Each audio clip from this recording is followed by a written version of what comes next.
If anyone was to blame for the marking, it was the king. And the perfumer's girl would insist on that for a long time. He walked into her stall uninvited. He asked a question with only one wrong answer. All Sorrel did was tell the truth, which had never once in her life gone well for her. The frost fair came only in the coldest week of the year, when the river locked hard enough to hold the stalls, and the whole lower city climbed onto the ice to sell what it had made in the dark months. Sorrel had a corner near the north bank, small, half in shadow, exactly where the fair master put people he did not expect to matter. She did not mind the shadow. Scent carried better in still cold air, and hers carried best of all. She was the one they called the nose, though never to her face with any warmth in it. In the kiln rows, where the distillers lived, packed above their own smoke, being the nose meant only that you did the hard work and someone else stamped their name on the bottle. Sorrel could stand at the mouth of an alley and tell you which of 6 houses had burned their mash that morning. She could walk past a man and know, before he knew it himself, that he was sick, or lying, or in love. Tonight she was selling snowthorn. It was the one thing that was hers. Snowthorn bloomed only where the frost bit hardest. A small white flower, on a black stem, boil it, and you got mud.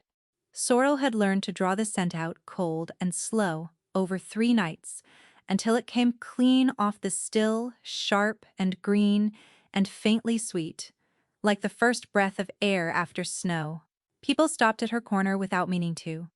They did not always buy, they always stopped. Everything true has a scent, her mother used to say, back when there had been a mother to say it, and everything false is only trying to cover one. Sorrel believed that the way other people believed in luck, she was wrapping a vial for a baker's wife. When the fair changed, she felt it before she understood it. The talk near the bridge thinned and stopped. A cold pressed in over the ordinary cold, the way the air goes heavy before a storm turns. Then the crowd was moving, folding back from the center of the ice, and through the gap came the reason.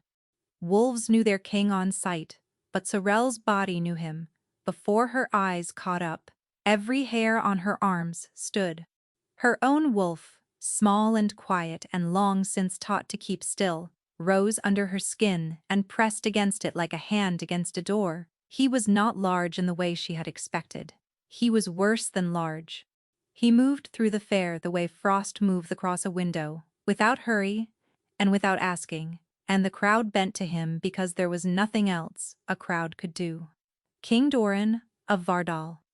The silver wolf on his collar caught the lamplight. She had seen the sigil stamped in wax and struck on coin. She had never thought to see the man who wore it stop at her corner of the ice. He stopped at her corner of the ice? Up close his quiet frightened her, more than shouting would have pale eyes, a still face, a mouth that had not smiled in a long time, and did not mean to start now. He looked at her stall, at the white flowers in their jar and the vials in their careful row. Then he looked at her, and Sorrel had the sudden certainty that she was being read the way she read other people, and that she did not care for it at all. "That one," he said. "The white, what is it?" It was not really a question. "Snowthorn, your grace." Her voice came out steadier than she was. "It grows in hard frost. I distill it. You made this." "I did." Something moved behind his eyes, there and gone, too fast to name. He was near enough now that she could scent him properly, and what she found stopped her breath. Cold stone, old smoke, and under it, wrong. A thin, sour thread of something she had no word for yet, like a wound that had healed crooked. A powerful alpha, and somewhere in him, something spoiled. "Are you mated?" he asked. The whole fair heard it. She felt the word land in 100 ears at once. It was such a strange thing to ask a stranger that she answered plainly, because plain truth was the only tool she had ever trusted. "No," Sorrel said. "I am not." She saw him take the answer in. He reached across the little table, unhurried, and closed one hand around her wrist. And before she could pull back, before she could so much as finish the breath she had started, he bent his head to the bare place where her neck met her shoulder, and he marked her. There was heat, and then a pain that went all the way to the bone, and then the fare was gone, drowned under the roar of acclaim setting into her blood. She heard someone drop a jar. She heard a woman gasp. She heard, very far away, her own voice make a sound she did not recognize, and then, in the ringing quiet that followed, her nose told her the thing that would undo everything. There was no bond behind the mark, none. A true claim carried a scent like two flames leaning into one. She had breathed it off, mated pairs her whole life. This carried nothing. He had pressed the mark into her skin the way a seal goes into cold wax, and behind it lay only the sour thread and a silence where a soul should have answered. He straightened. He was not even breathing hard. "You will come with me," King Doran said, as though he had bought the flowers and not branded the girl selling them. Sorrel stared up at him, her neck on fire, her whole life tipping sideways on the ice. "There has been a mistake," she managed. "No," he said without blinking. "There has not." The room they gave her was warmer than any she had ever slept in, and Sorrel understood at once that this was its own kind of cage. It sat high in the black spire, the king's dark citadel above the frozen river, with a fire lit, bread and cold fowl on a cloth, and a bed wide enough for three of her. The door had a handle on the inside that turned and did nothing. She stopped trying it after the third attempt and made herself sit, because panic used air she could not spare, and because she needed to think. She pressed 2 fingers to the mark on her neck. The skin was hot and raised, and when she breathed slow through her mouth and out through her nose, the truth of it was still there, plain as a struck bell, a claim and no bond under it. Hollow. She had scented a hollow mark exactly once. An old distiller 2 streets over had forced a claim on a girl who did not want him, and by the 3rd winter he was dead. Of no illness any healer could name, his wolf rotted out of him from the inside. A mark was not a rope you tied and left. It was a door you opened between 2 souls. And if you opened it onto nothing, the emptiness came back through. It soured. It killed. Slowly, and without mercy, and it took the wolf first. The king had done this to himself as much as to her. That was the piece that would not fit. Why would a man who could have any mate in the realm brand a stranger he did not want, and open a door in his own chest onto empty air? She was still turning it over when the lock spoke, and the door came open. And it was not the king. It was Tamsin. "You are alive." Tamsin crossed the room in 3 strides, and took Sorrel's face in both her cold hands, then saw the mark and went white.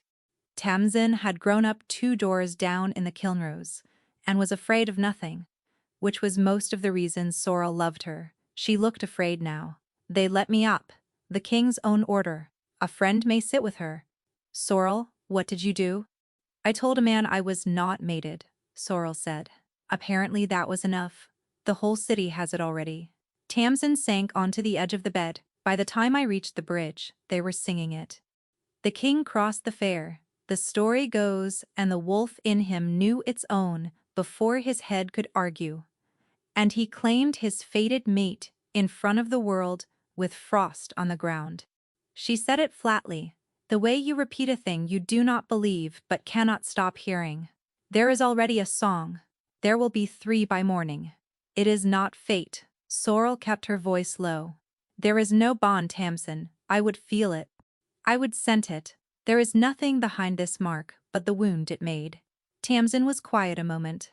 Then, carefully, she said the thing that turned the whole room cold. "There is talk of a treaty." Sorrel went still. "A house from the far north," Tamsin said. "A strong, cold place. Their lord has a daughter, and the king was to be mated to her, to bind the 2 lands before the ice broke. It was to be signed by the thaw." That is what the fine folk were whispering under the singing. She looked at the mark again, and Sorrel watched her friend arrive where she had. A mated king cannot be handed to a treaty bride. A claim already set cannot be undone for a bargain.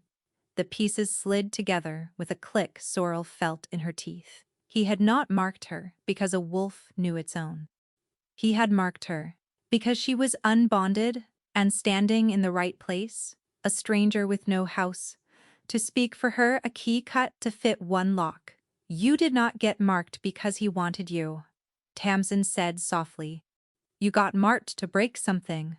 Sorrel opened her mouth to answer and stopped because a scent had reached her under the door, cold stone, old smoke, and beneath it, that thin, sour thread she would now know, anywhere, in any crowd, for the rest of what might be a very short life.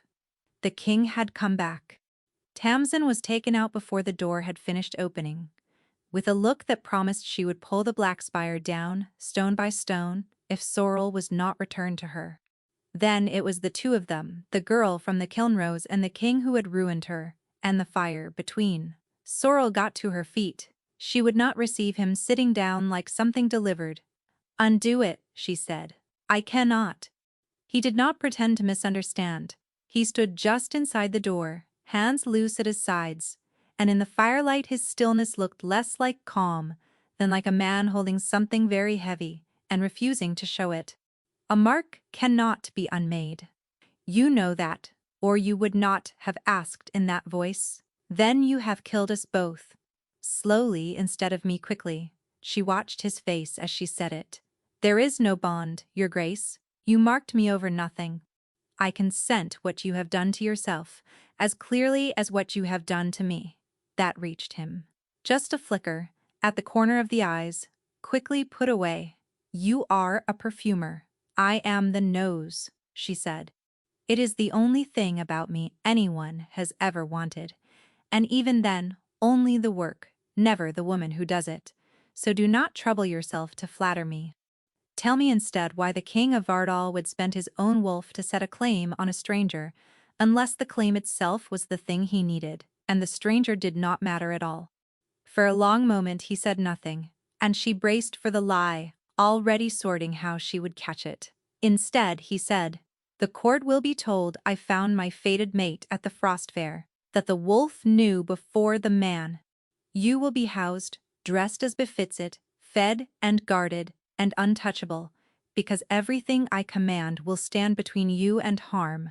In return, you will stand at my side and let the realm believe it. He paused.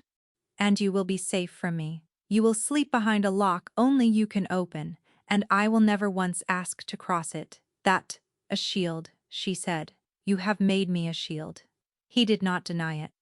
That, more than anything, was what made her believe the rest. There is a reason, he told her. It is not mine to give you yet, and I know how that sounds, but I will tell you this much, and you may test it however you like. I would not have used you as the key if there had been any other door. His voice dropped. I did you a great wrong tonight. I know exactly how great. I will not insult you by calling it anything smaller. She breathed him in, searching for the lie, and could not find one. That frightened her more than a lie would have. A man who told the truth was one she could not simply hate her way free of. I do not believe you, Sorrel said at last. But I am going to find out whether I should. Something in his face eased and hardened at once. Then, you should know what you have been made a part of. He turned toward the door, and the firelight went off him, and when he spoke again, it was quieter. Somewhere to the north, there is a lord who was promised a crown for his daughter, and has tonight been handed an insult instead. He will not let it pass. And here, Sorrel said slowly, the cold of it arriving, there is a court full of men who wanted that treaty. Yes. The king looked back at her from the doorway, and for the first time, she saw something in his still face that might have been an apology or a warning, and was most likely both. By tomorrow, every one of them will know the king has thrown away the north for a distiller's girl off the ice. Sleep while you can. You have a great many new enemies, and not one of them has met you yet. The door shut. The lock turned. And Sorrel stood alone in the warm and terrible room with her neck aching and her mind already moving, because the man had told her to find out whether she should believe him. and she meant to do exactly that. By the third morning in the Black Spire, Sorrel had learned that a palace lied more than any market ever had, and that she was the only soul in it who could smell the difference. They dressed her the way the story required, in gray wool and silver at the throat, and a maid painted something over the mark so the court would see a healing love bite and not a wound. Sorrel let them. The whole time she breathed, because breathing was the one thing no one could take from her, and the Black Spire had a great deal to say to a nose. It reeked of covering. Under the beeswax, and the burning cedar, and the cold stone, every second person she passed was hiding something. Fear had a smell, thin and metallic. So did ambition, oily and close. She caught a counselor sweating a lie through his court perfume, and once, from a doorway, she was steered quickly past. The sweet rot of a wound going bad under a bandage, no one had changed. A palace was a body, she decided, and this one was sick somewhere. It would not show a physician. She was still cataloging it when they brought her before the court, and a tall man in a chancellor's black came down the dais steps to meet her with both hands out and a smile that reached exactly as far as his cheeks. "So, this is she." His voice was warm as banked coals. "The frost brought you, they say. The whole city is beside itself. I am Leofric. I raised the boy who marked you, which makes me, I suppose, something like an uncle to you now." He took her cold hand in his warm, dry one and held it a beat too long. And Sorrel smiled back and breathed him in and learned nothing at all. That was the thing that stopped her. Everyone gave off something. Everyone. But Leofric smelled of clean linen and nothing else. The way a room smells when someone has scrubbed it, precisely because there had been blood on the floor. A man who wore no scent was a man who had taught himself, on purpose, to give a nose nothing to read. She had met one other person like that, the old distiller who forced the hollow mark, and had sworn never to stand near such a scrubbed, careful emptiness again. "You are kind to welcome me, my lord," she said. "I am practical," Leofric said pleasantly. "A king's mate is a king's weakness. I make it my business to know the king's weaknesses before his enemies do." He patted her hand and let it go. "We shall get on famously." Across the hall, she found Doran watching them both, still as ever, and she thought, "He set me down in front of that man on purpose, and he is watching to see what I do with it?" She did not have long to wonder. The court was thick that evening, lords pressing close to see the girl who had cost them their treaty. Most were only angry. But near the north windows, she caught a wrongness that tightened her hand on Doran's sleeve, before she meant it to. A smell that had no business on a lord at court, cold iron and lamp oil, and the sharp animal reek of a man about to do a thing that frightened him. "The man by the third window," she said under her breath, still smiling for the room. "Gray doublet. He has a blade oiled and warm against his skin, and he has been staring at the back of your neck for the length of a song." Doran did not turn. "You are certain." "I am the nose," she said. "Do not make me say it twice. What came next came fast." The man in gray came off the wall as the music covered him, and Sorrel had already pulled Doran by the arm so that the blade meant for his spine only caught his sleeve instead, and then the king's own guard had the man pinned to the marble before he could pull back for another try. A gasp went round the hall. Leofric was there almost at once, all concern, calling for order, taking charge of the noise. But Sorrel was watching Doran, who had shrugged off the near miss and was not looking at his torn sleeve at all. He was looking at her, and he was not surprised. Not by the blade, not by the man only, faintly, by her. "You knew," she breathed. "You knew someone would try tonight. Come."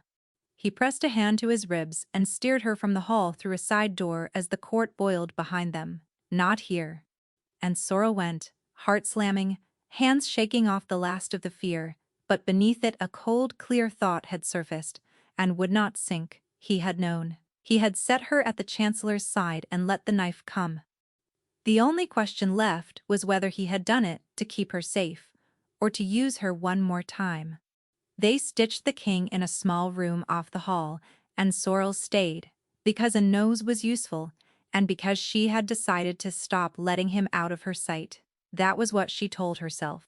For the next fortnight, it was even mostly true. She watched him, the way she had once watched a still that might boil over. She learned his days, the petitions, the councils, the long hours, with maps she was never shown. She learned that he slept badly, that he took his worst news on his feet, that he went very still, just before he said the thing that mattered. She was gathering him the way she gathered scents, note by note, building the shape of a man in her head, so that one day she would know exactly where the lie was buried. The trouble was that the shape kept coming out better than she wanted it to.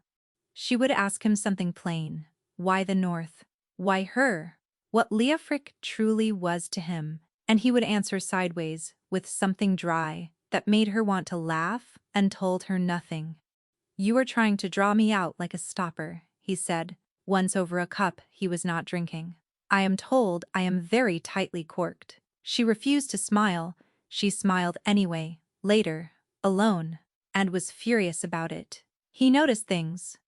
That was the part she had not braced for. He noticed when a scent turned her head and asked her what she had caught. He noticed that she stood between him and every door out of old habit, and instead of forbidding it, he simply began leaving the better chair where she would take it. When a visiting merchant praised the palace perfumers to his face, Doran said without any particular weight, "Mine is worth all of theirs together," and did not look at her as he said it, and Sorrel had to turn away because her eyes stung and she could not have told anyone why. That was the wound, and he had pressed it without knowing where it was. All her life she had been the hands, the nose, the useful thing kept at the back of the shop, wanted for what she could do, borrowed, and returned. No one had ever wanted the woman who did the work. She had made her peace with it, the way you make peace with a scar. And now a king kept saying things a scar was never built to survive.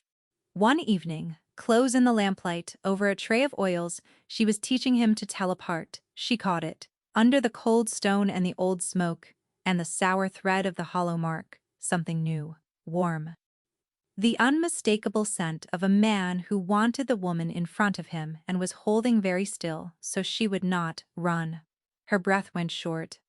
She knew that scent. She could not counterfeit it, and neither could he. It was real, and it was aimed at her, and it loosened something she had spent her whole life bolting shut. Then she remembered what he was. A man who had used her once already and told her, to her face, that there was a reason he would not give. A man could want a woman and still be lying about everything else. Desire was not proof. Desire was only one more true thing a clever man could stand behind while he hid the rest. She stood up too fast. "It is late," she said. He did not stop her, but at the door his voice caught her. "Sorrel," she turned. He was looking at the oils, not at her, and his face had gone quiet in the way she was learning to distrust because it was the only time he told the truth. "Whatever you decide I am," he said. "Decide it slowly. I would rather you took your time and got it right." She did not sleep. She lay in the dark with the mark aching at her throat and the memory of that warm, turned toward scent. And somewhere past the middle of the night she admitted the thing she had refused for a fortnight. She was not watching him for the lie anymore. She was only watching him. The break came on a night that had nothing to do with kings or treaties, which was likely the only reason it came at all. A fire got into the drying lofts down in the kiln rows, and word reached the Black Spire that 3 streets of distillers had lost a winter's work to smoke. Sorrel was halfway to the stables before anyone could stop her, and she was thrown onto her heels to find the king already there, cloak on, giving orders for grain and timber and a month of remitted ground rent for every house that had burned. He had not been asked. No one upstream had ever cared how the kiln rows fared. He simply did it, fast and plain, because it was wrong and it was his to set right. She watched him do it and felt the last of her guard go out from under her like ice off a spring river. Afterward, in the cold courtyard, with the smoke still on both of them, she stopped him with a hand on his arm. "Why?" she said. Only that because they are mine. He looked down at her hand, then at her. Because you are from there, and I have watched you flinch every time the court calls it the lower city. And because I have wanted to do one thing that pleased you since the night I wronged you, and this is the first that did not require your leave. You cannot say things like that to me, I know. He did not move closer. He let her be the one to cross the space between them. And she was aware, even as she crossed it, that he had left the choice entirely in her hands, and that a man who meant to use her would never have done that. She fisted her cold fingers in the front of his cloak, and pulled him down and kissed him, and he made a low sound against her mouth, like something giving way, and his hands came up to frame her face as though she were breakable, as though she were dear. It was not the mark that undid her, it was her nose, because as he kissed her, careful and certain and wholly undone, she caught it happening. Under the sour, empty thread of the hollow claim, something was growing to fill it. A new note, faint as the first green edge of snowthorn, two scents leaning together where there had been only her own. A bond, a real one. Beginning, she pulled back, breath ragged, and stared at him. What, he said, what is it? She could have told him, she should have, but the truth was too large and too new, and it frightened her more than any blade had, so she gave him the smaller thing instead. Nothing, she said. It is nothing. Something crossed his face there and gone, but he only nodded, and let her go. And she carried the enormous secret up the dark stairs alone. The hollow was filling. Whatever he had done to them both on the ice was turning real from her side, whether she allowed it or not, and if she let it set, if she let the bond finish. Then, a man who had used her once would hold a rope tied straight to her soul. She reached her room and shut the door and leaned against it, and pressed her hand to the mark, and for the first time since the frost fair it did not ache. That somehow was the most frightening thing of all. We will pause here, for just a breath. If Sorrel and her cold, careful king have their hooks in you, and you want to see how far this bond fills before either of them is brave enough to name it, take a moment and subscribe so the next chapters find you. She would need every scrap of that courage sooner than she guessed. In 3 days the North would send its answer to the insult on the ice, and the jilted house would come to the Black Spire in person, with a smile and a gift and a quiet plan to see the king unmated again before the thaw. Lord Roth of the North came to the Black Spire 3 days later, exactly as promised, with 40 riders, a daughter, and a smile Sorrel disliked on sight. The daughter was the wronged one. Lady Yrsa was pale and straight-backed and said almost nothing, and when she was presented to Sorrel, her eyes did a slow, thorough insult from hem to throat and stopped on the mark. So this is what a crown is worth these days, she said, pleasantly.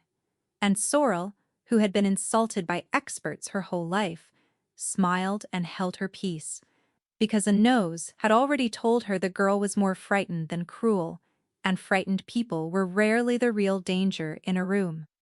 The real danger, as ever, wore no scent at all. The banquet was Leofric's doing, laid to smooth the insult over, and Doran sat through it like a man seated on a blade. Sorrel felt him beside her, wound tight, performing ease. And then, without meaning to, she felt him another way. The bond did it. Somewhere between one course and the next it opened a hair, the way a door swings when a house settles, and for one heartbeat she was not smelling his feeling but standing inside it. Fear, cold and old. A loneliness so complete, it stopped her breath, and under both, aimed at her, steady as a held note, a tenderness that had no cover on it at all. It was not desire. Desire she had braced for. This was worse. This was the whole undefended shape of him, and it was hers. She jerked back inside her own skin, shaking. You felt that, Doran said, very low, not looking at her. His hand had gone still on the stem of his cup. Sorrel, you felt it too. I felt nothing. The lie came out fast and hard. and she watched it land on him like a slap, watched him go smooth and courteous and shut, and hated herself even as she did it. But if she said yes, if she said I feel you, the mark would set, and then a man who had used her once would own the last unbolted door she had. It is the mark, she said. It is not real, something in his face closed for good. Of course, he said, forgive me. She might have unsaid it. She would spend a long time wishing she had, but at that moment her nose caught the second thing, and everything else stopped mattering. It came off the cup a servant was setting at the king's right hand, under the wine, under the spiced heat of it, a wrongness. Bitter and green and wrong, the particular wrongness of a thing brewed to stop a heart and be mistaken for grief. She did not think. She swept the cup from the board with the back of her hand, and it shattered on the stone, and the wine ran dark across the floor, like something spilled from a body. The hall went silent. Lord Roth half rose. Leofric was already moving, already soothing, already explaining the clumsiness of servants. Doran did not look at the wine. He looked at her, and she watched him understand exactly what she had smelled, and watched him decide in the same breath to let the whole room believe it an accident. Say nothing, he said under the noise close to her ear. Not to anyone. If it is known that the North poisoned my cup under my own roof, we are at war by morning, and that is precisely what someone wants. His hand closed hard over her wrist. Promise me. And because the ghost of that undefended tenderness was still pressing at her ribs, she said I promise, and hated that too. He rose, made some smooth apology, and left the hall. And Sorrel, who had promised, gave him a slow count of 30, and then followed, because a woman did not stop being a guard dog simply because her heart had got involved. She followed him down through the cold halls, past the guttering lamps, to a door she had never seen him use. The Chancellor's study, Leofric's own room. She eased it open. Doran stood behind the great desk, with a drawer forced, and a sheaf of papers in his hand, and he went utterly still when he saw her. Sorrel, he said. Careful, even. This is not what it looks like. Doran never fumbled. In every room she had ever watched him stand in, he had the answer before the question was finished. Now he stood with a forced drawer and a fistful of papers, and he had no smooth thing ready, and the silence stretched until it hummed. Then tell me what it is, Sorrel said. You bade me keep silent about a poisoned cup, and then crept down through the dark to rifle your own Chancellor's desk, so tell me, now all of it. He set the papers down. I have been investigating Leofric, he said, for the better part of a year, the supplies that never reach the Kilnrose, the coin that leaves the treasury and arrives nowhere. The men who have tried 3 times to kill me, who die before they can be questioned, and who carry, every time, coin minted in the North. His voice was flat, stripped clean. The treaty was his, he built it. A marriage, to bind me to Roth's house, and once I was bound, an accident, a grief, a widowed northern bride with a claim to my throne and Leofric's hand guiding hers. I was never meant to outlive the alliance he arranged for me. The room tilted, but her nose was already nodding along. The scrubbed blank man, the poison that smelled of no source at all, it fit the way a key fits. So, you marked me, she said slowly, to break the treaty before it could close on you. Yes, a stranger off the ice, because a stranger had no house to make it a war, and because you needed the marriage gone by the thaw. Her own voice went thin and far away. I was the fastest door out of a trap. Yes. He did not look away, and she gave him that much, that he did not look away. And because I needed one person inside these walls, whose eyes I could trust, and there was no one. Every soul at this court was raised in Leofric's hand, taught to see the world the way he wished it seen. I needed a nose that had never once breathed his air. Something cracked in the flat voice. You stood on the ice and told me the rot in this kingdom was my fault, to my face, when not one lord in that hall would have dared it. That is how I knew you were the only clean thing in it. You were never a suspect, Sorrel. You were the one person I never once had to doubt. It was a good answer, and that was the unbearable thing about it. It was reasonable and it was true, and her nose could not find a lie anywhere in it, and none of it touched the one thing that had gone through her, like the poison meant for his cup. It began as use, she said. Sorrel, do not. Her voice shook. You looked at a girl selling flowers, and you saw a key.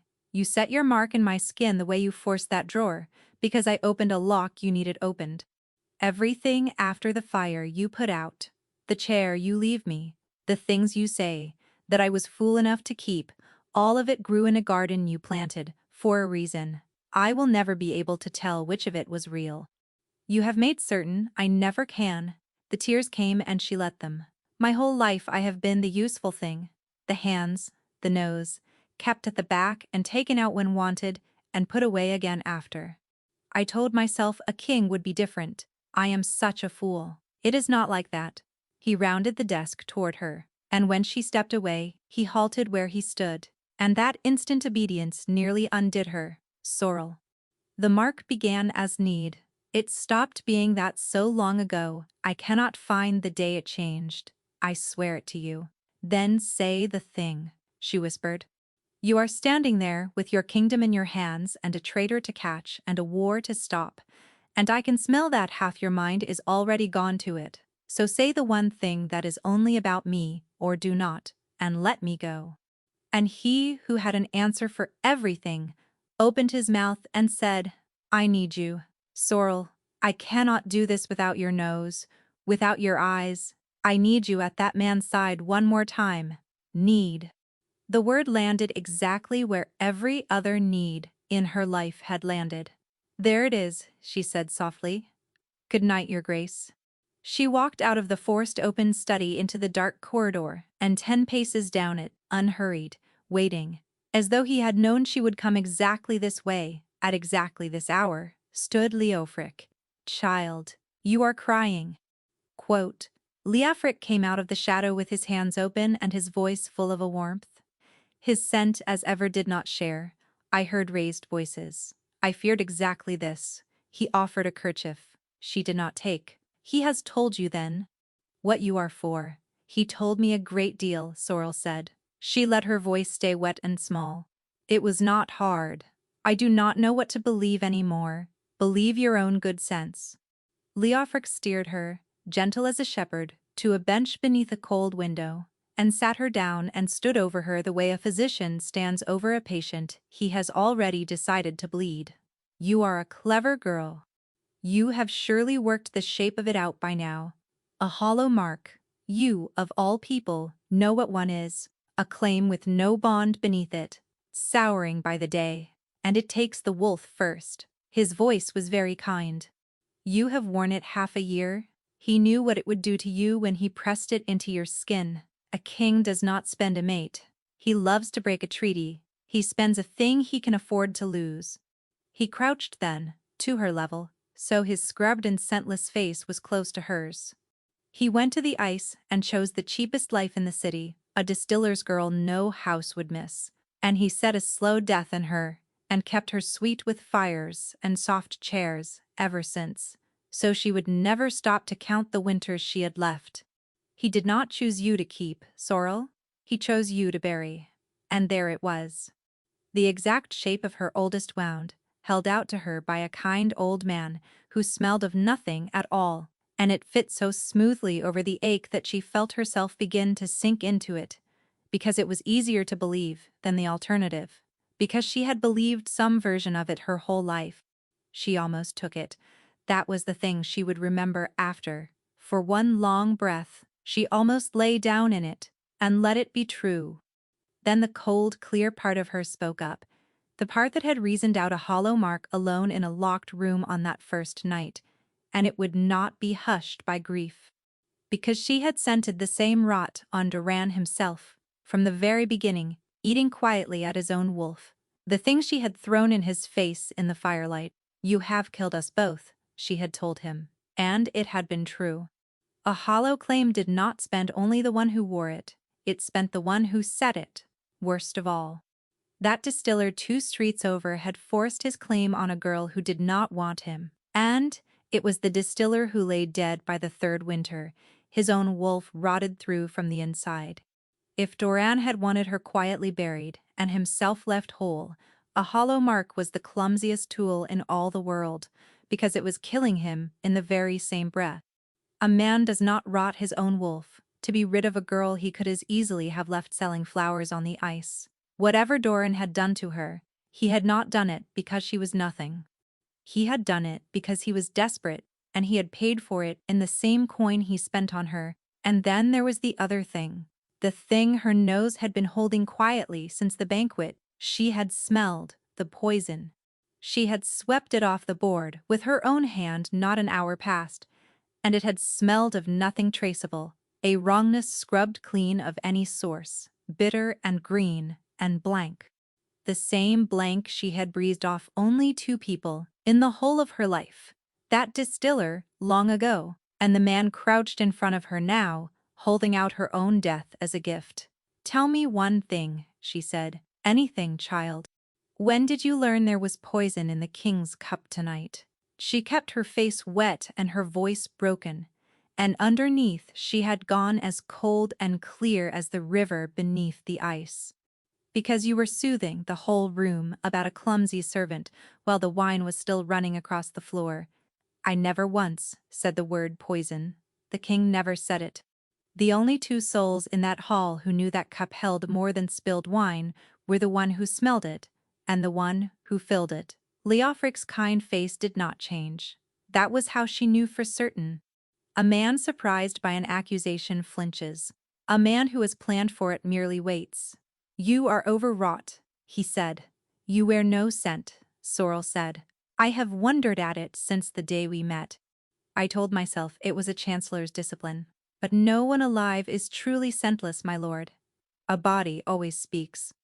To smell of nothing, you have to scrub yourself blank on purpose, every day, for years, the way a man scrubs a floor because there was blood on it.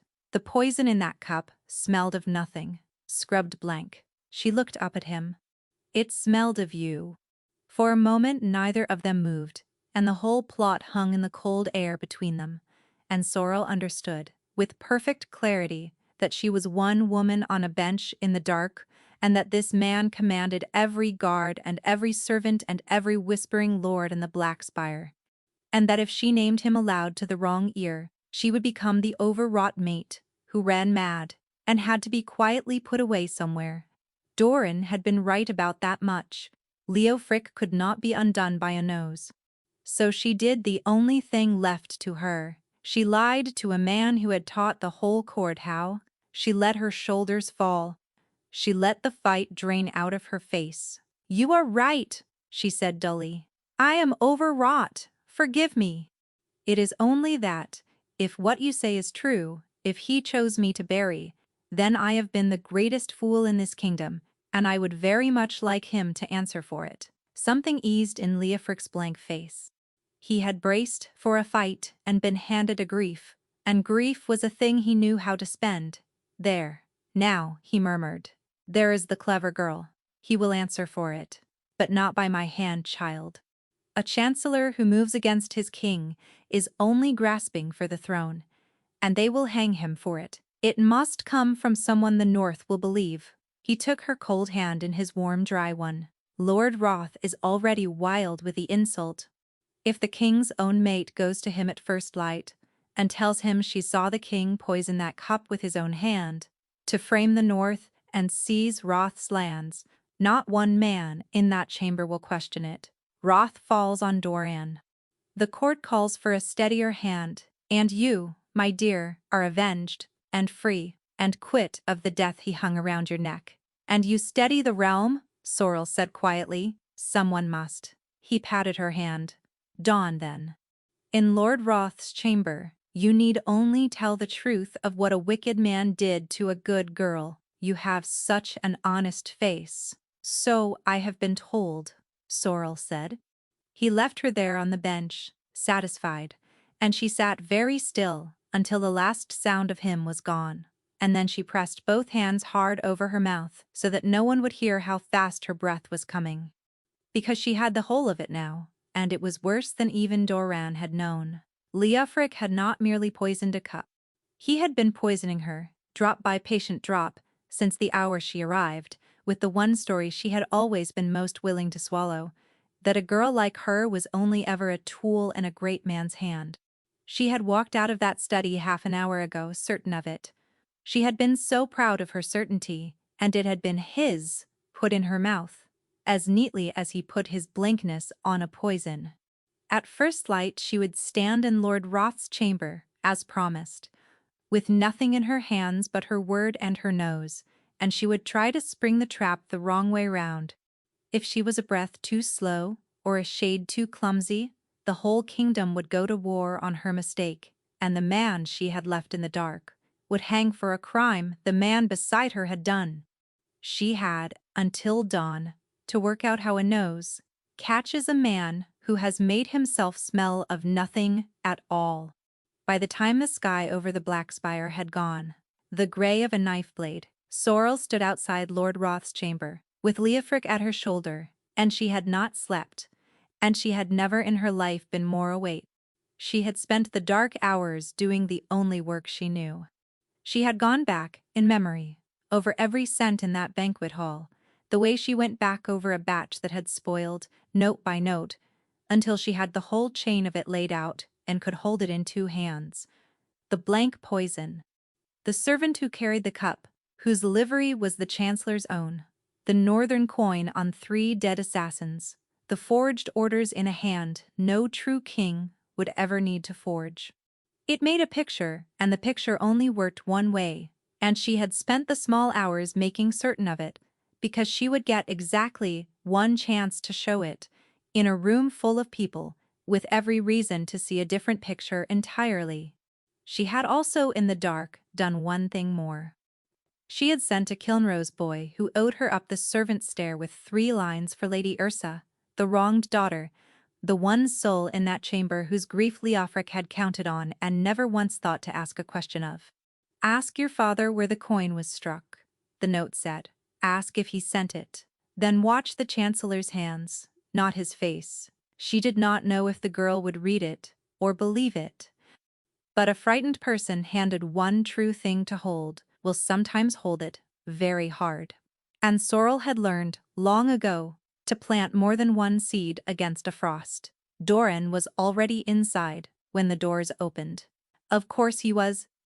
Leofric had wanted the king present to be broken in front of the man whose daughter he had shamed, and Leofric always got the room he wanted. Roth sat heavy in a great chair with his wild grief on him, a big man gone dangerous with it. Lady Ursa stood behind him, pale, her eyes going once fast to Sorrel, and then away. Doran stood alone in the center of the floor, with the look of a man who has guessed how he dies and is only waiting to be proven right. "My Lord Roth," Leofric said, gentle, grave. "The king's own mate has something she must tell you. It grieves me beyond words to bring it, but a wrong has been done under this roof, and she saw it with her own eyes." He turned to Sorrel, all warmth. "Go on, child. Tell his lordship what the king did." Every face in the room turned to her. Roth, leaning forward, desperate to be handed a throat to cut. Ursa, uncertain, a hand pressed to her own collar. Leofric, serene. And Doran, who looked at her and plainly believed she had come to bury him, and did not look away from it, and did not say one word in his own defense, because he had decided somewhere in the night that she had earned the right to do it. "Forgive me," she told him with only a look. She had been wrong not to trust him in the very first hour. Then she turned to Lord Roth, and she did not tremble, though she had trembled the night before over her own broken heart.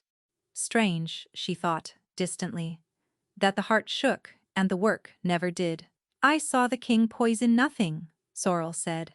"There was poison in that hall last night. I smelled it in his cup, and I struck it from his hand before it reached his mouth, in front of every soul at that table. It was brewed to kill your host and be taken afterward for a failed heart, so that a king would die at a northern feast, and your house would carry the blame, and the 2 lands would fall upon each other before the snow was off the ground. She let it land. The king did not put it there, my lord. Neither did you. You were both only ever meant to be the story told over the bodies. The man who put it there is standing at my right shoulder, and he has no scent at all. And you might ask yourself why a man works so very hard to leave a room no trace that he was ever in it. The chamber went silent as a held breath. Leofric did not flinch. She had known he would not. The poor girl is distraught, he said, with a sorrow so finely made she could almost have admired the craft of it. She learned only last night that her mating was a matter of state and not of the heart, and it has quite unhinged her. My lord, I beg you, do not hang a chancellor of the realm on the raving of a jilted. The coin, Sorrel said over him. To Roth, you brought riders. Send 3 of them, now, this moment, to the chancellor's own quarters, while he stands here before you and cannot reach them ahead of you. If I am a madwoman, they will find nothing but a tidy old man's clean rooms, and you may put me away with all my apologies and think no more of me. But if I am not mad, they will find coin struck with your house's mark that your house never sent. They will find orders written in the king's hand that the king never wrote, in an ink still fresh enough to date. And they will find the little bottles a man keeps to scrub himself down to nothing, one morning after another. For years. She held the big man's furious eyes. You do not have to believe me, my lord. You have only to go and look. For the first time, something moved behind Leofric's blank face, and behind Roth, quietly, Lady Yrsa said, Father, the coin. I did wonder about the coin. Only that. But it was a true thing, held hard, and it turned him. Roth was on his feet. Do it, he said, and 3 riders went, and the chamber waited, and Sorrel kept her eyes not on the door but on the chancellor, because she was the only creature in that room equipped to read what she was watching for. His scent told her nothing, blank as ever, but a man is more than his smell, and she watched his hand and she saw it begin its slow, unhurried drift toward the breast of his coat. He has something on him, she said sharply. Doran, it happened, the way these things always happen, all at once and faster than sense. Leofric's hand came out of his coat with a small dark bottle in it, and he was not lifting it toward his own mouth. He was turning, quick for an old man, toward the king. One last throw of a man who has understood that he is finished and would rather not finish alone. And Sorrel, who had spent her whole life knowing what lived in the small bottles before anyone else in the room even saw them, was already moving. She struck his wrist from beneath, hard, the way she had struck the cup, and the bottle spun from his fingers and burst against the cold stone of the hearth. And the wrongness bloomed up, bitter and green and blank, and she shouted, Do not breathe near the hearth, and dragged Lord Roth back by his heavy sleeve as the king's own guard bore the chancellor down to the floor at last. Then it was over, in the way of these things, all at once, and very quietly. The riders came back with their arms full of a careful man's secret life, coin minted with Roth's mark that Roth had never struck, orders in the king's forged hand, a polished wooden case of small blank bottles, each one scrubbed clean, each one full of nothing you could put a name to. Roth turned the false coin over in his big hand, and his wild grief cooled into something colder and far more useful, and Lady Yrsa put her hand over her mouth, and Leofric, held down against the stone he had crossed for 30 years, looked up at Sorrel with something that was almost horribly respect. You made it your whole business to know the king's every weakness, she told him, crouching so that he would hear each word. You never once thought to learn mine. You scrubbed yourself down to nothing so that no nose in the realm could read you. She held his blank, clever eyes. You forgot that a blank space is the easiest thing in all the world to follow. They took him away, and the noose of a treaty became over one long afternoon of Roth's cold fury and Duran's quiet stack of proof. An alliance made at last in earnest, north and south bound, now by nothing warmer than the shared discovery of the man who had meant to feed them to each other. The realm did not go to war. It was everyone agreed for years after the neatest turn the Black Spire had seen in a generation, and almost no one outside that room ever knew it had turned upon a perfumer's nose. And when the chamber had emptied of everyone but the two of them, Doran crossed to her at last, and his face was open in the way she had felt exactly once, through a bond she had lied about at a banquet, and he said, "You came. You knew precisely what he meant to make of you. And you walked into this room, anyway, and you turned it, and you saved my life. Sorrel. I came to stop a traitor," she said. Leofric would have burned 2 kingdoms to warm his own hands. I could not stand by and let him. She made her voice flat and level, because she knew that if she let it be anything else, it would break in front of him, and she had bled for this man and lied for him, and she would not also break for him, not today. That is all that it was. The hope went out of his face slowly, the way warmth leaves a room in winter. "The bond," he said. "It filled. You felt it at the banquet. I know that you did. It does not matter whether it filled." She stepped back, out of the reach of his scent, because near him she could not think, and she needed to think more than she had ever needed anything. "You put a claim in my skin over nothing at all, to save yourself. You let me go on believing I was nothing to you while I set myself between you and 2 blades. You kept the truth locked in your chest and fed me pieces of it only when you had need of my hands. A bond does not unmake any of that. It only means I will feel the shape of you under my ribs for the rest of my life, whether or not I ever forgive you." She turned for the door. "I am glad that you will live. I think you will be a good king now, better than the boy that man raised to be afraid of his own heart. But I cannot be near you, not yet, and if you want the whole truth of it, perhaps not ever, Sorrel." His voice cracked straight down the middle. "Please, I will do anything." She did not answer him. She walked out of the cold chamber into a black spire that no longer held a single soul who wished her dead, and she discovered, on the long stair down, that a person can win every last thing she ever fought for and still feel, walking away from it, exactly as though she has lost. Winter broke, and the thaw came down off the passes, and Sorrel did not go back to him. She went home instead, to the Kilnrose, and found that home had changed while she was up on the hill, nearly dying for a king. The burned streets had been rebuilt in good grey stone, and the ground rents had stayed low through the whole of the cold, and the supply carts came now the way they were always meant to. Full and on time, because a rot at the very top of the realm had been cut clean out, and every low and forgotten thing beneath it had begun, quietly, without fuss, to heal. Men who had gone hungry 2 winters running had coal. Now the children of the drying lofts had shoes. It was not a grand thing to look upon, a district that had merely stopped being neglected, but Sorrel had spent her whole life in it, and she knew exactly how much invisible work stands behind a poor street that has simply been left in peace to mend, and she knew whose hand was behind it, and she said nothing at all. The distillers who had once stamped their own names on her work came to her now, almost shy, to ask whether she might put her name on theirs. She said no to that. But she took the old Senstall on the north bank as her own, in her own name, the first thing in the whole of her life to carry it, and she made it the finest in the city, and people climbed down from the upper wards to buy what the perfumer's girl had made.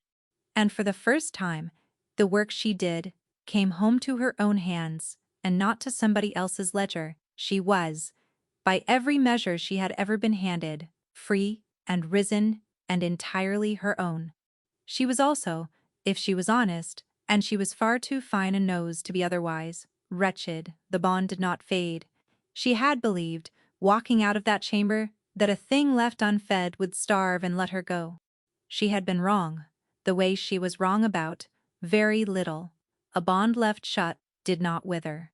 It set the way a scar sets, into the exact shape of the last thing that passed through it, and what had passed through hers was a lonely man's whole undefended heart, so that now it lived under her ribs, patient and warm and aching, and would not starve out no matter how firmly she shut the door on it. She took to pressing her hand flat over it at night, the way you press a hand to a bruise to be sure it is still there. And it was always still there. And she always took her hand away, angry. He courted her. That was Tamsin's word for it, and it was the right one, though he did it the way a careful man does all things, patiently, and without ever once crowding her against a wall. The snowthorn came first. A month after the thaw, a boy left a flat wooden box at her stall, and inside it, packed close in wool, were snowthorn roots. Not cut flowers that die in a week, but living roots she could plant, lifted from the high frozen passes where the finest of it grew and where no one but a king's own riders could easily go. There was no note with them. There did not need to be. Only one person in all the realm knew that Snowthorn was the single thing that had ever been entirely hers. Then the letters began, in his own hand, 2 and 3 a week, and they were nothing at all like the smooth and lordly voice he used upon his court. They were plain, and often clumsy, and sometimes not about her in the least. One was a whole page on a pension dispute he was certain she would have an opinion about, and she did have one, and she hated that she had it. One was 4 lines only. I keep trying to write the large word for what I did to you, and I cannot lift it, so I send the small one in its place, and I will keep on sending it until my arm gives out. Sorry. Another she found near the foot of a long page she had sworn she would not finish. I did not understand, the night I marked you, that I was marking myself just as deep. I have wanted nothing since, but to become a man worth the wound I dealt us both. She never once answered them. She kept every last one, in the very wool box the roots had come in, and told herself she kept them only as evidence of a thing, though she could not have said of what. Tamsin had opinions the way the Kilnrows had smoke, and she moved through the whole range of them across the turning season. Good, she said in the first raw weeks, folding her arms. Let him ache. You owe that man precisely nothing. Then, a month or 2 on, turning one of the unopened letters over and over in her chapped hands, 40 of these now, Sorrel, in his own hand. And he has mended the back rents, did you know, and the foul water in the low lane, and never once put his name to any of it. When did you last hear of a king who did a kindness he refused to be thanked for? And by the high heat of summer, plainly, wearily, done at last with subtlety altogether, you are wretched, and by every account he is wretched, and the whole of us who love you have to stand about in the middle of it. Go and talk to the man. He used me, Sorrel said. He did, Tamsin agreed, and then he spent the better part of a year of his own handwriting, saying so. Tell me, when do you mean to let the poor wretch finish being sorry? Sorrel had no answer for that, so she distilled her snowthorn, and read the letters she would never answer, and pressed her hand to the warm ache at night and told it, sternly, to be quiet, and it never once obeyed her. Then, at the very tail of summer, a letter came that was different from all the rest. Sorrel, you have made yourself plain, and I have been slow, but I believe I understand you at last. I have no right to your forgiveness, and I am going to stop asking you for it. Whatever the mark bound between us, I give up every claim it gave me over you, as far as that lies in my power, and I will hold you to nothing. You are free of me. I wanted only, once, to do a single thing for you that asked nothing at all back, and I could think of nothing you wanted from me but this. So let this be the thing. Be well, and be happy, and do not spare me another thought. Duran! She read it 3 times over. It was precisely what she had told him, to his face, in a cold chamber, that she wanted. So she could not understand, sitting alone in her fine stall with the summer going gold and soft at the edges, why it felt exactly like the floor and the ceiling, trading places on a night, a year gone by. And there was a thing beneath the letter that he had been too proud to set down. A hollow claim took the one who said it worst of all, and in letting her go, In asking nothing, he had chosen to let the rot have him, rather than spend one more day trying to make her the cure. He had dressed his own slow dying as a gift and called it her freedom. He kept his word, which was somehow the worst of all of it. The letters stopped. No more Snowthorn came. When word of the king reached the lower city, now it was only the ordinary word, that he was just, that he was building, that the cold boy on the hill had turned out, against all the old songs, to have a heart in him after all, and that the city had quietly begun to love him for it. He had let her go. It was the kindest and most generous thing the man had ever done for her, and she found that she could not forgive him for it at all. Autumn came down hard and early. The first true frost was 3 nights off, the frost that would crack open the snowthorn she had planted from his roots, and Sorrel was closing up her stall in the blue of the dusk, when the ache beneath her ribs changed. It came with no warning at all, the way the whole fair had changed on the night he marked her. One moment the bond was its usual patient warmth, the next it was a flood. Pain, and a bottomless cold, and a fear so total that it was not like fear at all. It was like going under dark water with no notion which way was up, and beneath all of it, worst of everything, a grief thrown so wide and so open that it could only mean a man had finally entirely stopped defending himself against the world. Sorrel was moving before she had decided to move. He is hurt. The thought went down her spine, like a splinter of ice. He is dying. The rot in the claim has reached his heart at last, or someone has finished the thing that Leofric began. She left the stall standing wide open, which she had not once done in the whole of her careful life, and she ran, following the pull of him through the darkening streets the way a hound runs down a line, down and down toward the river and the ice, cursing herself with every stride for the very worst kind of fool. Because she had spent 6 hard months, proving to the world that she did not need this man, and here she was, with her whole heart lodged in her throat, running to him through the cold. The river had locked 3 nights early that year. The frost fair was going up on it again, half its stalls still only bare black poles against the last of the light, and there, at the far north corner, where nobody had once sold white flowers in the deepest shadow the fair had to offer.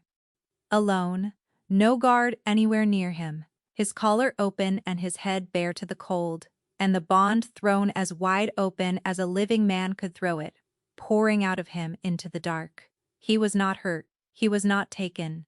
He was standing on the exact patch of black ice, where he had once branded a stranger without blinking, and he had opened his side of the bond as far as it would go, on purpose, deliberately, so that wherever she stood in the whole of the city she would feel the entire truth of him at last, with no cover left on it anywhere. Relief hit her first, so hard that it buckled her knees beneath her, and then, hard on its heels, came the fury. "You," she said, crossing the ice to him, her voice shaking with every single thing at once. "I felt that clear across the city, and I thought you were dying. I thought someone had come for you at last. I ran the whole way. I left my stall standing open. Do you have the faintest idea what you... I know?" He turned, and his face, when it found her, broke open into something so undefended that it was hard to stand there and look at it. "I know, and I am sorry, and I could think of no other way left to reach you.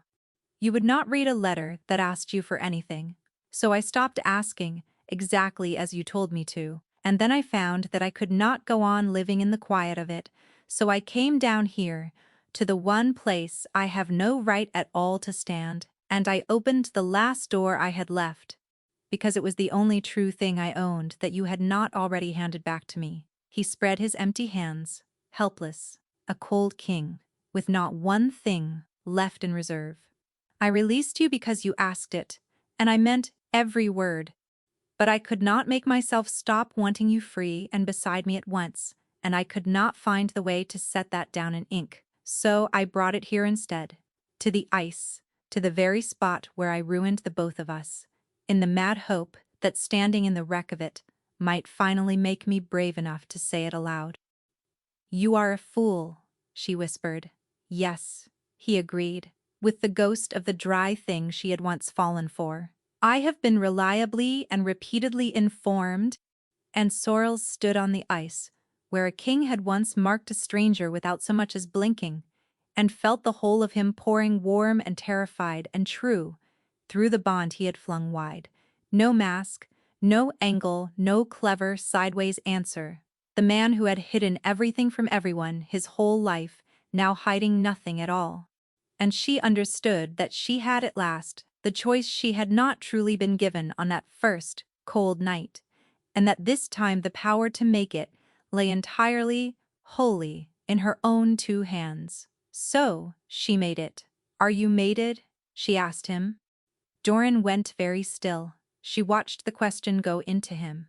She watched it land the way it had once landed in 100 listening ears on this same stretch of ice, and she watched his breath catch clean in his chest. I do not know, he said hoarse. I marked a woman once, without blinking, and made a ruin of her life and my own, and I have spent, every day, since praying she might one winter find it in her to let me be. So, you would have to go and ask her. His voice fell to almost nothing at all. Sorrel, are you? I am not finished, she said. She reached up and took his cold face in both her colder hands, the way she had watched him, let no living soul take it, and she felt him tremble under her palms. You set a hollow claim in me over nothing at all, to save your own skin, without blinking once. That is the worst thing that anyone has ever done to me in my life. She drew his head down toward hers. So I am going to do a far worse thing to you. I am going to set a claim in you that is not hollow anywhere, that has a true bond behind every part of it, and you are not, ever, going to be permitted to take it back. And she marked him. The bond slammed shut around them both, full at last, and running hard in both directions at once, and Sorrel felt herself pour into him the way that he had been pouring into her, felt his shock, and then his disbelief, and then a joy so enormous that it had no floor to it anywhere, and beneath all of it, greening up through the old sour hollow place where a lonely boy had been taught since before he could remember that a bond was only ever a weakness a king could not afford. Something long ruined at last began, very quietly, to heal. They said, afterward, that the king had gone down alone to the frost fair and come back mated in earnest, and that no one at court could quite explain the how of it, and that the perfumer's girl had been seen leading him up the long hill by the hand as though he were an ordinary man and not the ruler of the whole realm. The songs, which had gotten the very first version of the tale so badly wrong, took a good while to catch up to the true one. Sorrel did not much mind the lag. She had never in her life trusted a song. The bond did not stop being astonishing, and she had not expected that. She had spent the whole of her life reading other people from the outside, in a careful scent at a time, and now there was one single person in all the world whom she read from the inside out, and who read her back just as plainly. And the strangest part of it was not the closeness. She would wake in the gray hours and feel him already awake beside her, his mind turning over some knot of the realm, worrying at it, and without a word, she would send him the plain sense of a hand laid flat against his chest, and she would feel the knot in him loosen and let go. He, who had been so carefully taught that to be known by anyone was to hand them the knife, was learning, slowly, that to be known could also, sometimes, simply be to be a great deal less alone. The sour thread was gone. That was the thing she checked for, the way you check a healing wound each morning, to be sure it is still closing. The very night she had marked him on the ice, she had smelled it begin to go, and by the turn of the year, it had left him entirely, the old rot that a hollow claim leaves behind scrubbed clean at last by a true one, so that when she breathed him in now she found only cold stone, and old smoke, and threaded warm and bright all the way through it, herself. His wolf, which a patient and careful man had spent a lifetime teaching him to keep starved and quiet and safely leashed, had come all the way awake at last, and it was, she was pleased and frequently exasperated to report, insufferably, shamelessly happy. The rest of it settled the way the realm itself did, slowly, and for the better. Lord Roth went home to the north with a true alliance in his saddlebags, and in time, he found his daughter a match that she had actually chosen for herself, which pleased Lady Ursa a great deal more than a crown she had never once wanted. The Chancellor was given the long, cold trial that his years in his office demanded, and the whole careful edifice of his blank and scentless life came apart in a single afternoon of ledgers and small scrubbed bottles, and after that, the realm did not speak his name overmuch, which was, Sorrel thought, precisely the fate a man who had worked so hard to leave no trace behind him had earned. The coin reached the Kilnrose now. The carts came in full, and the perfumer's girl, who had spent her whole life kept at the back of the shop, found that when she asked a thing on behalf of the lower city, a king who had learned the true cost of not listening tended, these days, to listen. She did not abuse it, but she did not pretend she lacked it either. She had been useful to everyone but herself for far too long to go on being shy about the having of a little power, now that it had finally come to rest in her own two hands. They married in the deep heart of winter, when the snowthorn she had planted from his roots came at last into its hard white bloom, and she carried a fall of it, and he wept during the vows precisely as she had always known that he would, and she did not, quite, though the bond gave her away so completely that he laughed at her even as his own tears fell. And after that, she gave up caring. Who saw? Tamsin stood up beside her and wept a great deal more than the bride did, and informed anyone within earshot that she had said talk to the man a full year before either of the pair of them had found the sense to listen. "You marked me first," Sorrel reminded him, long after, when the hall had emptied of its lords, and the frost had feathered the tall windows, and it was only the two of them, again, as it always in the end came back to being. On this very ice, a year gone, without so much as the common courtesy of a blink. "I did," he said, unrepentant, gathering her in against the warm length of him. "It remains the single, most reckless thing I have ever done in the whole of my life, and beyond any argument, the best." "Whatever were you thinking? Telling a strange and dangerous king the plain truth to his face, in front of half the city?" "I was thinking," Sorrel said, "that everything true has a scent, and everything false is only ever trying to cover one, and that you, underneath all of that carefully arranged cold, smelled exactly like a man who was dying to be found out." She settled back against him, and felt the bond settle warm and full along with her, without one hollow place left in it anywhere at all. "I was right, as it happens. I am nearly always right. It is the nose." "So I am reliably informed," said the King of Ardal, and he kissed her, and for once in her life, she let him have the last word, because her hands were full, and her heart was fuller, and there was, in the end, nothing left anywhere in either of them that was worth the taking back.